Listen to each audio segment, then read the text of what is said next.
ಹಕ್ಕಿಯನ್ನು ಹರಿದು ತಿನ್ನದು ಬಿಟ್ಟವನ್ನಲ್ಲ ಈ ಮಾದೇಶ.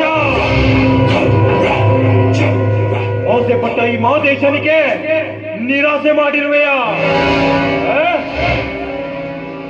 ಹೇಗಿದ್ದರೂ ನನ್ನ ಗೆಳೆಯ ಭಾಷಾ ಇದೇ ಊರಲ್ಲಿಯೇ ಇದ್ದಾನೆ. ಅವನ ಸ್ನೇಹ ಬೆಳೆಸಿ ನನ್ನ ಸೇಡು ತೀರಿಸಿಕೊಳ್ಳುವ ತನಕ ನಾನು ಇಲ್ಲಿಂದ ಕದಲಾರೆ. ಏ ರೋಜಾ, ಉರಿ ಕೊಪ್ಪಿದ್ದಷ್ಟು ಕಟುಕನಿಗೆ ಲಾಭ ಎನ್ನುವಂತೆ ಸಮಯ ಸಾಧಿಸಿ ನಿನ್ನ ಸೌಂದರ್ಯದ ಕೋಟೆಯನ್ನು ಭೇದಿಸಿ ನಿನ್ನ ಶೀಲವನ್ನ ಅನುಭವಿಸ್ತಾ ಇದ್ದರೆ ನಾನು ಮಚ್ ಮಾದೇಶನೇ ಅಲ್ಲ. ಸೂರಿ, ಒಂದೇ ಮಗನೇ, ನಿನ್ನ ಬಾಳಿಗೆ ಬೆಂಕಿ ಹಚ್ಚಲು